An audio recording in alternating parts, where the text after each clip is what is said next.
Real quick, I just want to say a big shout out to the city of Atlanta. That's where we were shooting this film, and it's only a small part, very, very small part, but a couple of fun scenes, and MMA fans, UFC fans are going to love this when it comes out. I'm telling you now. Anyway, the people in Atlanta, it's true what they say about Southern hospitality. Oh my God, the nicest people. I did a little video, but then I deleted it on Instagram talking about the TSA. Even the TSA at the airport in Atlanta. Beautiful people, have a great day, sir. Give you a smile, all the rest of it. You go to LA, they talk to you like shit. They bark instructions at you. They're just plain rude. You know what I mean? When there's no need to be. You know what I mean? Anyway, so Atlanta, thank you very, very much. Still, enough about that. Harrington, give me a story. Okay, I think the biggest news, especially for people watching this show, would be former heavyweight champion in the world, a guy who just challenged to unify the belts, Tyson Fury, having a rough Saturday night, it seems. He was escorted out of a pub, as you can see here, by some bouncers, and then had an unfortunate incident down the block. Yeah, I mean, so this was his hometown of Morecambe, and there he is there. Falls down to his knees and stuff like that. And I've seen a lot of speculation online. First of all, shout out to the man. Still hanging out in his hometown of Morecambe. Excuse me. No offense to the people of Morecambe. It's not the nicest place on planet Earth, okay? It's just not. It's just not. It's a very, very working class town. He still lives there. He's still hanging out. He's still a normal person. He's going out, enjoying himself. I don't think anybody, when they go out with the intentions of getting that hammered, you know, but you go out and you have a few too many drinks, and next thing you know, you're falling on your ass. Are you intoxicated? Most people that indulge in alcohol, certainly in the fashion that men do from the northwest of England, they've probably been in that state at some point. The problem is for Tyson Fury is that, of course, he's a very, very famous man. And in this modern day and age, people pull their phones out. When I was just in Atlanta Saturday night, I was sitting down watching the Jared Cannonier fight, and there was a wedding going on. And there was a woman. She looked to be a very nice, respectable lady. She'd had too much to drink. She fell over, a glass smashed and everything, and everybody laughed. And, you know, it was nothing, much ado about nothing. She got up and she was a bit embarrassed, and, you know, they swept up the glass, and that was that. No big deal. But she's not Tyson Fury. You know what I'm saying? So people weren't filming. We've all been there. Now, the speculation is because of Tyson Fury with his problems with depression and things like that, and he's gone off the rails before, and he spoke very openly and candidly about battling demons, depression, substance abuse, alcohol, putting on extreme amounts of weight, getting up to 360 pounds or whatever it was. I see YouTubers speculating that, oh, well, this is it. This could be the beginning of a decline because his identity has been taken away from him. He's the Gypsy King. He's the undefeated one. No man alive, born of a woman, and all that stuff. Well, he lost a fight, fair and square. The better man won in Alexander Usyk. So I understand that the theory of why people are saying that. They're looking into this, but I think they're just looking into it too deep. You know, he's a human being. He's been in training camp for probably the last 6 to 8 months because there was a cut on the eye. You know what I mean? He's gone off. He's blown off some steam. He's with his mates, maybe his old crew. There's probably some shots going on, right? He's having a night out, and it's just got a little bit carried away. And because of his, you know, because of his time away and being disciplined and all the rest of it's gone to his head. Maybe he's getting older. He can't take it anymore. Maybe he had too much to drink. Who knows? But he's in a pub. He's enjoying himself, and he's slipped and fallen over and been hammered. I think people are looking into it way too deeply, right? Yeah. Will he be pissed off? Of course he will. He'll be angry. He'll want to get back in the gym. He'll want to get revenge. He'll want to have that rematch, all that type of stuff. But at the end of the day, the man's still just a human being, right? And there's no path that is carved out. There's no lifestyle book to teach you how to be one of the most famous athletes on the planet, and when you lose the first time, how to handle it.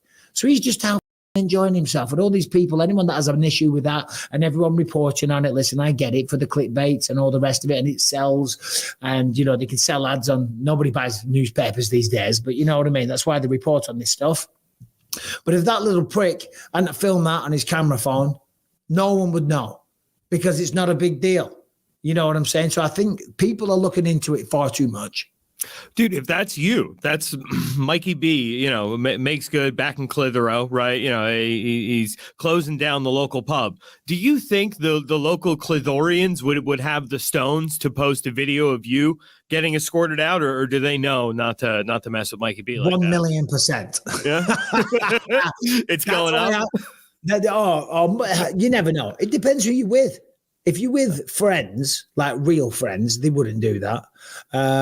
But if they're just, listen, onlookers, fans, people like that, people just pull the phones out anyway when they see somebody like a Tyson Fury. They do it with people like me, and I ain't nowhere near the stratosphere of Tyson Fury. You know what I'm saying? So it's just the way that it is. But he'll be fine. He would have had a sore head the next day. He'll be embarrassed when he sees that all over the newspapers and people talking about it and all the rest of it. But the main thing eating away at him is the fact that he just lost his belt. We all deal with hangovers. We've all been drunk. We've all made a fool out of ourselves. He didn't hurt anybody. He wasn't starting fights. He wasn't slapping people. He wasn't starting being abusive to women. He wasn't doing anything like that. He got drunk and slipped and fell over. You know what I mean? Ooh, what did he do? Back in the gym, as you can see, counting down the days until I can get my redemption. I've done everything in boxing, but I ain't come back from a loss. And I relish it, the chance to come back and redeem myself. Every single town in England, I used to love this when I was DJing back in the day. I used to love it because when I come out the club at like 2 a.m. or whatever time it was, I'd always drive down certain streets just to have a look, just to have a watch. Because on the streets, there's always one main street where the kebab shops are and the pizza shops and the burger shops and all the rest of it. And they're packed, and everyone's eating food and throwing up and arguing and fights going on and girls with next to nothing on. I'm like, come on, let's do a little lap. Let's do a little lap and see the madness, what's cooking before we drive home. Anyway, there you go. Tyson Fury, rest up. Hope you enjoyed yourself, and I hope the headache wasn't too bad the next morning. What else is going on, Herringbone? So this one I thought was kind of interesting. Jamal Hill has taken exception with Alex Pereira. He seems to just, it seems like he just found out that he lost the fight, and now he's like taking to social media to clown on Alex. He said that he was nothing but classy when he defeated Glover Teixeira in Brazil. Meanwhile, Pereira is here gloating over his body. Just he took exception with that. Yeah, listen. He lost his belt. He fought a very, very tough guy. Brian, can we play the other video? There's a video of Jamal Hill offering $20,000 to all the haters or to anybody talking crap, because that's the one that's more interesting. Listen, of course, Jamal's a proud man. He's got a nasty streak in him. That's why he's got to where he is. That's why he discovered that he can fight. That's probably why he didn't go into pro basketball, because he's an incredible athlete, apparently a very good basketball player. But the man likes to fight, and he's an angry bastard. Here, look at this. Hey, yo, all that, bro. At the end of the day, bro, y'all can only talk so much shit before somebody, start to say something back. So for all y'all that's talking all this shit about this fighting shit, y'all want to speak on some fighting shit, we talk money shit, nigga. 20 bands. Pull up to the gym. Anybody all y'all that's talking on these posts and all of this shit, and this and that, I got 20 bands. Pull up to the gym, bro. Come get paid. I know y'all broke and need it. All that, bro. At the end of the day, clearly by that, you can tell that, it's all bothering him. This is the thing on social media these days. These are people that you don't even know, that you're never going to even meet. So you should just ignore it. Regardless of whatever it is that you post, people are always going to talk crap. When you're in the public eye, like Jamal Hill, and you were the champion, and you get stopped in the way that he did, people are going to talk shit, especially the way that Jamal Hill was talking before the fight. That's the risk that you take. Like, I was dismissing GSP completely. I got beat. You got to eat that humble pie and just take it on the chin again for what it is. You know what I'm saying? And go on. Did you get a lot of tweets from GSP fans like, Michael, you should be embarrassed?